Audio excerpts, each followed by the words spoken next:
Teman-teman semuanya, kenalkan nama saya Agus Asari, profesi saya sebagai fotografer dan videografer.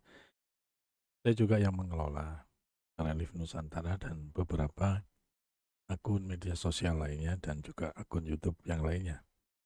Tapi kali ini saya lebih konsentrasi di Relief Nusantara Jejak Visual yang sudah dari awal memang tentang fotografi satwa liar dan film dokumenter tentang apapun, tentang sosial, tentang fotografi, dan tentang mereka yang penghobi fotografi satwa liar, teman-teman. Di depan teman-teman ini, mungkin video saya, wajah saya kelihatan kecil ya, karena memang saya utamakan ke buku ini. Sebelumnya saya lanjutkan ke buku ini, saya disclaimer dulu bahwa saya bukan penulis, saya juga bukan peneliti, bahkan ilmu kuliah saya juga bukan tentang perihal tentang hutan atau biologi atau tentang satwa liar. Murni saya seorang fotografer, tapi bukan fotografer satwa liar. Artinya saya fotografer bebas apapun yang bisa menghasilkan uang. Buku ini bukan tentang untuk mencari uang, dan buku ini saya tujukan juga bukan untuk sebuah penelitian, tapi bisa gitu. Tapi bisa, dan banyak saya sadur isinya ini tentang dari mereka-mereka yang sudah meneliti tentang buru ini. Cuman saya ingin meninggalkan jejak terhadap anak-anak saya, terhadap sesuatu yang serius harus dikerjakan dengan serius pula. Pada intinya semua apapun itu harus tercatat atau terdokumentasi, baik dalam bentuk video maupun buku. Buku ini sebenarnya entah diartikan buku ilmiah atau bukan, tapi saya lebih menganggap buku ini adalah tentang catatan pribadi pemotret dengan objeknya. Kan? Kebetulan objeknya adalah burung, dan satu burung ini yang menjadi objek saya untuk sementara. Seperti judulnya, buku ini perlu revisi dari beberapa hal. Pertama, karena saya bukan penulis yang baik. Yang kedua, saya juga bukan peneliti. Itu menjadi disclaimer utamanya. Tapi saya tujukan tentang buku ini, tentang mengenali objek, peralatan yang digunakan, kemudian teknis fotografinya. Jadi buku ini mungkin sekedar pengalaman sebagai fotografer profesional secara untuk mencari kehidupan, tapi di foto burung adalah genre hobi gitu kan teman-teman. Cuman pingin saya, keprihatinan saya terhadap satwa Indonesia, terutama burung, itu lebih dominan gitu kan. Kenapa burung raja udang biru? Karena ini saya gampang untuk menemuinya, yaitu berburu burung dengan judulnya Raja Udang Biru, atau berburu burung endemik cantik dengan kamera di kota Surabaya. Memang cukup alay judulnya ya, berburu burung endemik cantik dengan kamera di kota Surabaya. Tapi sedemikian itulah memang sebenarnya alasannya. Alasan kenapa saya di usia yang sekian, ini sebenarnya buku ini sudah 5 tahun yang lalu dan belum sempat terbit, hanya sebuah PDF dan beberapa kali teman ada yang meminta. Ya saya beri gitu. Mungkin teman-teman di sini ada tertarik ya monggo, cuman tulisannya acak adul ya. Tapi bolehlah teman-teman simak di live stream di video ini ya. Berburu burung endemik cantik dengan kamera di kota Surabaya. Memang berburu karena hunting ya. Dan burung ini adalah burung endemik dan memang cantik. Dan berburunya dengan kamera itu memang fakta. Di kota Surabaya adanya fakta. Sebenarnya bukan hanya ada di kota Surabaya, seperti Gresik, Sidoarjo, kemudian ya sekitar Pantura itu ada semua ya. Cuman karena domisili saya di Surabaya, akhirnya saya beri kata Surabaya. Ada alasan tertentu nanti dalam buku ini, akan saya lanjut ya di bab pertama, di halaman pertama, halaman kedua dan ketiga akan saya jelaskan. Karena judulnya ini adalah revisi buku yang belum pernah terbit, nanti teman-teman akan saya singgung juga di mana revisi yang perlu yang saya revisi gitu ya, perlu ditangani. Oh ya, sebelumnya jika teman-teman mau membantu menulis tentang buku ini, kebetulan mungkin teman-teman penulis atau apa ya yang kebetulan melihat video ini, ya boleh bantu saya teman-teman. Kita lanjut ya teman-teman. Isinya memang tentang, seperti awal judulnya memang tentang diperuntukkan untuk fotografi, untuk teman-teman yang ingin beralih ke atau menambah genre ya, untuk menambah genre ke fotografi satwa liar atau burung liar. Dulu awalnya saya ini memikirkan bahwa memotret burung itu atau memotret satwa liar itu harus pergi jauh dari kota Surabaya, teman-teman. Ya, awalnya seperti itu. Tapi yang serius ya mungkin yang kelanjutan saya juga pernah sampai ke Bali, saya juga pernah sampai ke Jawa Tengah, saya juga pernah sampai ke Malang, saya juga pernah sampai ke mana, ke Banyuwangi dan sebagainya. Tapi untuk mengenalkan ke teman-teman yang baru, saya kira lebih bijak kalau ini bisa di burung-burung ini sekarang itu bisa difoto di sekitar kita. Bahwa untuk halaman pertama ini sebagai introduksi ya, cuman karena memang saya bukan penulis, jadi saya memulai dari mana ini juga bingung teman-teman ya. Mungkin nanti teman-teman bisa ngasih masukan ke saya. Foto ini menggunakan ISO 400, f7,1, shutter speednya 1/400 ya. Ini di pagi hari teman-teman ya. Karena saya biasa masuk di wilayah pertambakan itu sekitar pukul 5 sampai 5.30 ya teman-teman. Satwa akan bertahan dan berkembang biak di habitat aslinya yang minim akan gangguan dan melimpah akan makanan. Raja Raja udang biru adalah spesies burung dari keluarga Alcenidea dari genus Alcido. Burung ini merupakan jenis burung pemakan udang, ikan kecil, serangga, kodok kecil, Crustacea yang memiliki habitat di rawa pesisir, mangrove, muara, sungai, dan pertambakan. Bahasa ilmiah bahasa ilmiahnya adalah Alcedo carolensis. Maaf ya secara penyampaian saya. Famili Alcedenia. Di Indonesia terdapat sekitar 45 spesies raja udang, yakni separuh dari kekayaan jenis di dunia. Lebih dari setengahnya 26 spesies. Hidup terbatas di bagian timur Indonesia, Sulawesi, Nusa Tenggara, Maluku, Papua. Ini jenis-jenis lain ya. Jenis-jenis raja udang maksud saya. Jadi tengkek buto itu yang ada di pegunungan atau di persawahan itu juga jenis raja udang teman-teman ya. Nah, yang perlu saya garis bawahi di sini adalah 45 spesies, 45 spesies raja udang di Indonesia. Ini separuh atau setengah dari spesies yang ada di dunia. 45 ini mungkin karena beberapa waktu yang lalu ada teman-teman memberitakan tentang penemuan, bukan penemuan ya, jadi spesies ini dianggap, jenis ini dianggap sudah punah, tapi ternyata muncul lagi, yaitu di Jawa Tengah dan Jawa Timur. Apakah nanti menjadi 45 spesies, atau bertambah begitu maksud saya teman-teman ya. Sumber dari Google, tulisannya Andrew tahun 1992. Jadi bukan saya yang meneliti. Cuman saya juga bukan sok-sok untuk merevisi, tidak, tapi nanti akan saya lihat di laporan teman-teman yang peneliti atau di Google mungkin kita cari mungkin ada revisi. Ini sudah masih 45 berkurang atau tambah.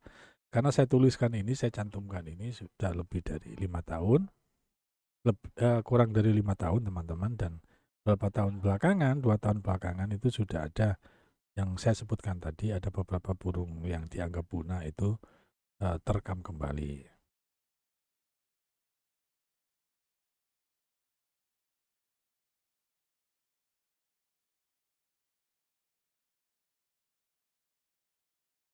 Beberapa jenis yang umum didapat di Indonesia diantaranya raja udang Eresia, raja udang punggung merah, cekakak emas, cekakak batu, cekakak belukar, cekakak Jawa ini termasuk yang cekakak buto ya, atau tengkek buto teman-teman. Cekakak ini termasuk tengkek ya. Cekakak sungai, cekakak suci, dan cekakak pita biasa. Dalam kesempatan tulisan saya ini tentang si biru kecil yang cantik dan lincah, ini sebagai objek foto, banyak perilaku serta gerak kelincahan yang membuat penasaran, serta tidak ada habisnya dari frame to frame puluhan, ratusan hingga ribuan file dalam hard disk, hingga shutterstock kamera dibatasi pabrik kamera habis pun si Raja Udang Biru ini masih terus dalam mimpi saya atau mimpi Anda. Ketika teman-teman sudah merasakan foto ini akan terus merasa seperti itu teman-teman, maksud saya ya. Kalau yang ini memang bahasanya sedikit alay yang di bawah, cuma tidak masalah karena ini bahasa saya yang saya rasakan. Jadi saya tumpahkan demikian rupa karena saya bukan ahli bahasa dan copywriter atau penulis, jadi ya sudah saya sampaikan sedemikian itu. Nah ini teman-teman bisa memberi saya masukan baiknya seperti apa gitu kan. Ada yang teman-teman begini, oh baiknya buku ini disampaikan ke apa namanya, ke anak-anak, jadikan foto anak-anak itu, jadikan majalah anak atau buku anak yang khusus untuk anak gitu, yang dibuat selucu mungkin, tulisannya mendekati pemahaman anak. Saya sih setuju saja gitu kan. Yang tadinya mungkin ini untuk fotografer jadi untuk anak gitu kan. Yang mengusulkan saya ini bukan mengecilkan saya tentang cara penulisan, memang sudah saya akui penulisan saya jelek banget ya teman-teman. Dan saya untuk mengatur buku ini aja belum selesai. Saya butuh orang ahli biar tidak malu-malu banget gitu kan tentang apa yang saya alami di lokasi ini. Dan ini memang disclaimer-nya itu ya memang seperti yang saya utarakan tadi, karena saya bukan peneliti, saya juga bukan seorang penulis ya. Jadi ya saya membuat sebisa mungkin yang saya pahami, kemudian semampu saya untuk menjadi pendasaran bahwa buku ini nanti layak enggak untuk dibuatkan diseriusi gitu kan, membutuhkan seorang profesional writer, kemudian desain grafisnya lebih bagus dengan hasil foto dan pemikiran dari yang apa saya pikirkan, kemudian menjadi buku dan layak untuk diterima untuk layak dipasarkan ke masyarakat seperti itu teman-teman. Teman-teman bisa komen, bebas saja ya. Kita lanjut. Wildlife photography. Banyak pengertian tentang kata wildlife photography ini. Namun, saya akan uraikan kata itu sesuai yang saya alami di lapangan, guna mendapatkan tujuan dari apa yang saya tulis dalam buku ini. Yakni kegiatan dokumentasi fotografi yang melibatkan kehidupan alam liar, terutama satwa liar yang mendiami habitat aslinya, ataupun satwa yang sedang migrasi dari lokasi habitat aslinya. Karena kita mesti mendapatkan ada burung-burung atau satwa lain yang migrasi dari negara lain teman-teman ya. Menggunakan alat untuk fotografi untuk mendapatkan gambar sebagai bentuk bantuan informasi untuk penelitian atau pendataan ini dalam garis merah atau dalam kurung ya, guna membantu kelangsungan kehidupan alam liar terutama kelangsungan satwa liar itu sendiri. Jadi begini teman-teman, mungkin ini berlebihan ya dalam pengertian fotografi satwa liar, cuman ini karena tulisan ini dan buku ini diperuntukkan untuk mempengaruhi teman-teman yang mencoba untuk menambah genre fotografinya. Jadi saya tambahi seperti itu. Guna mendapatkan gambar sebagai bentuk bantuan informasi untuk penelitian dan pendataan. Jadi nggak semua, maksudnya peneliti atau nggak semua adik-adik mahasiswa untuk yang satwa liar itu punya dokumentasi bagus. Mungkin dari penghobi foto itu, dia bisa mendapatkan keakuratan dari perilaku yang tergambar dalam jepretan teman-teman, baik foto maupun video itu bisa menjadi simbiosis mutualisme antara kita yang menghasilkan objek di alam liar itu dan mendapatkan informasi tentang burung itu atau satwa lainnya itu, akhirnya tersampaikan ke peneliti dan akibatnya besarnya nanti menjadi timbal balik atau simbiosis. Akhirnya si satwa yang kita dokumentasi itu menjadi aman di situ, menjadi lestari karena kita memahami perilakunya seperti itu teman-teman. Jadi mungkin si fotografer bisa mendapatkan gambar bagus untuk ditaruh di rumah atau di file saja atau di HP-nya, atau mungkin dijual juga ke mikrostok dan sebagainya, tapi juga mempunyai sumbangsi ke peneliti dan atau pendataan sebagai jenis-jenis burung itu, karena banyak terekam di luar sana, baik di luar negeri maupun di dalam negeri, itu bukan didapat dari peneliti yang awalnya, memang dari fotografer gitu. Ya, saya mengalami sendiri, saya satu kali mendapatkan momen besar tentang salah satu satwa di Wonorejo ini yang diperkirakan ada yang pernah melihat, tapi belum tertangkap kamera, baik kamera trap maupun kamera biasa. Dan kebetulan saya menangkap itu dan menjadi penelitian. Dan di situ akan menjadi simbiosis. Saya mendapatkan gambar yang bagus. Nanti suatu saat karena ada penelitian dan bisa memelihara menjadi lestari di situ, akhirnya objek yang menjadi susah dicari tadi itu akhirnya mendapatkan mungkin berkembang biaknya satwa itu karena penelitian dan sebagainya, akhirnya menjadi menjadi lestari dan kita gampang untuk memotret lagi. Seperti itu teman-teman. Jadi ada simbiosis ya, simbiosis mutualisme. Nah, ini gambar saya sendiri, difoto anak saya atau kapan ya. Fungsi wildlife fotografi ya, menurut saya ini lagi.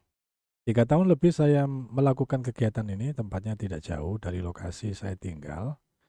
Pikir saya dulu kegiatan ini akan menghabiskan waktu karena harus tinggal di hutan untuk cukup lama. Meski demikian juga ada bagi para penggiat yang sangat serius. Banyak alasan untuk menggeluti aktivitas ini. Di antaranya mendapatkan gambar eksklusif dari satwa yang mendiami habitat aslinya, serta foto bisa sebagai stok pribadi yang nantinya dapat disewa pinjamkan untuk penelitian dan lain-lain sebagai bentuk dokumentasi perilaku satwa atau burung secara otentik dalam bentuk itu. Nggak ada bukti foto kan hoax ya. Nah seperti itu. Nah ini teman-teman ya, yang sesuai judul tadi kenapa saya tulis di Surabaya. Ini saya berpikiran awam sebagai seorang fotografer yang kepingin motret burung, kepingin motret satwa dengan fashionnya, dengan gayanya, dengan apapun daya tariknya, entah lensa panjangnya atau apa. Itu pikirnya itu adalah lokasi yang cukup jauh, menyeramkan, terpencil, dan sebagainya. Ternyata di Surabaya, dekat rumah ada. Nah, ini juga mungkin berlaku buat teman-teman yang ini kalau belajar motret burung harus kemana gitu kan. Nah, ini informasinya di sini teman-teman. Kita lanjut ya. Raja Udang Biru ini, pokok bahasan sebagai isi buku.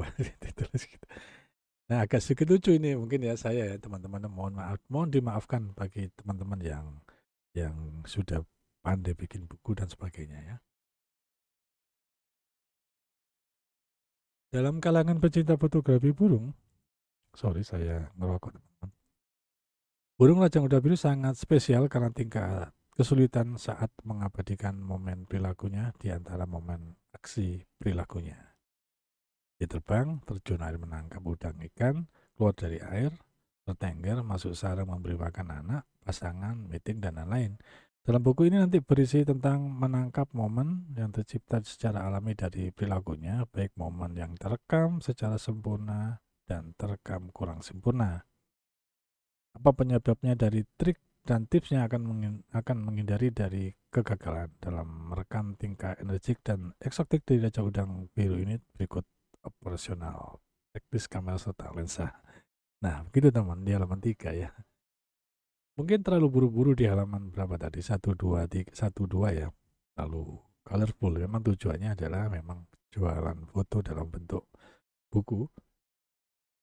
Maaf, jualan dalam arti karena menghidupi kegiatan ini juga butuh hidup.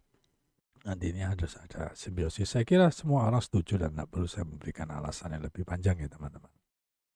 Nah berikutnya, peralatan foto semacam apa yang dibutuhkan? Seperti pada umumnya, para penggemar fotografi menggunakan dalam setiap aktivitas pemotretan hanya pada lensa disarankan dengan focal length minimum 200 mm ya, maupun zoom. Tentunya dengan focal length yang panjang akan lebih memudahkan kita memotret burung dengan jarak cukup jauh atau karena objek dengan kriteria burung kecil. Namun itu tidak mutlak karena masih bisa diatasi dengan pendekatan pada objek dengan memahami perilaku satwa dan cara penyamaran dengan kostum kamuflase. Menggunakan kamera dengan sensor crop faktor APS-C APS-A akan menguntungkan dari segi penambahan focal length yang digunakan. Namun semua itu tergantung pilihan pemotret dari hasil kualitas foto yang nanti didapatkan. Ini nanti harus digarisbawahi ya, ini yang harus direvisi. Seperti pada foto di bawah ini, kawan juga menggunakan kamera dari smartphone yang dimodif bisa pada lensa tele dan juga pada sebuah teropong pandang jauh. Ini phone scoping ya istilahnya. Ini juga belum saya tulis phone scoping. Jadi lensa-lensa panjang atau lensa monokuler itu bisa dipasang dengan smartphone ya. Untuk kualitas ya tergantung kebutuhan saja teman-teman ya. Kemudian yang tadi itu menggunakan kamera dengan sensor crop factor APS-C APS-A akan menguntungkan dari segi penambahan focal length yang digunakan. Namun itu tergantung pilihan pemotret hasil kualitas foto yang di. Nah ini sepertinya saya menganggap untuk saat itu mungkin benar, untuk saat ini tidak gitu kan. Ini harus direvisi. Karena untuk saat 5 tahun yang lalu mungkin APS-C itu masih ada noise. Untuk sekarang itu mungkin tidak ada noise. Bahkan banyak sekarang fotografer wellbird maupun wildlife itu menggunakan APS-C karena atau campur dia membawa dua karena bisa menolong crop factor. Jadi misalnya kita pakai 400 mili lensanya kali bisa dikalikan karena crop factor menjadi 1,5 itu bisa menjadi 600 sekian kan lumayan gitu. Nah, APS-C kan sudah bagus apalagi APS-A. Nah ini ada sudah pergeseran pengetahuan jadi harus saya ganti teman-teman ya. Nah, ini teman-teman menggunakan teropong atau monokuler yang ditempelkan ke smartphone gitu aja sudah bisa untuk memotret teman-teman. Nah, fashion wildlife fotografi ini membahas tentang fashionnya atau kelengkapan lainnya ya, mungkin bajunya, mungkin ada yang tertarik di situ dari bajunya, dari ada dari lensanya, kemudian ada dari tendanya dan sebagainya. Nah, sekian tahun dulu mungkin kalau diterapkan ini di media sosial itu orang akan, waduh mahal banget itu. Tapi untuk saat ini itu menjadi murah. Karena apa? Karena di penjualan online itu sudah ada harganya. Tenda ini enggak sampai ke 200.000. Dulu mungkin banget ya harganya kan. Kecuali lensanya tetap mahal. Nah ini sudah harus ada perbandingan di sini. Ya. Ini harus ada perbandingan. Jadi tidak harus menggunakan peralatan yang lux gini. Tapi kalau teman-teman punya dananya, ya memang lebih prepare, lebih klop seperti ini ya. Atau yang ini ditambahi dengan rumput-rumput seperti ini. Dan ini menggunakan teman-teman yang saya candid, mungkin akan saya revisi juga atau meminta izin dulu teman-teman ya. Seperti itulah. Dan ini banyak sekali pembahasannya di sini teman-teman. Saya tidak bisa panjang lebar ya untuk membacakan satu persatu karena terbatas. Tapi teman-teman kalau mau minta bukunya ini dari bentuk bukan PDF ya teman-teman ya, PSD karena saya merekamnya itu atau membuatnya mendesainnya itu menggunakan Photoshop teman-teman. Ya atau mungkin teman-teman membantu untuk merapikan tulisan saya atau mengedit tulisan saya menjadi lebih rapi, monggo ya. Saya persilakan untuk mengajukan diri teman-teman. Untuk hal lainnya mungkin teman-teman bisa komen atau DM nanti ya ke akun Instagram saya atau di YouTube ini ya teman-teman bisa berhubungan dengan saya untuk segala hal sesuatunya. Kalau ini yang sudah dianggap teman-teman cukup ya, atau teman-teman membutuhkan PDF ini, bukan PDF ya PSD, teman-teman bisa nanti hubungi saya ya.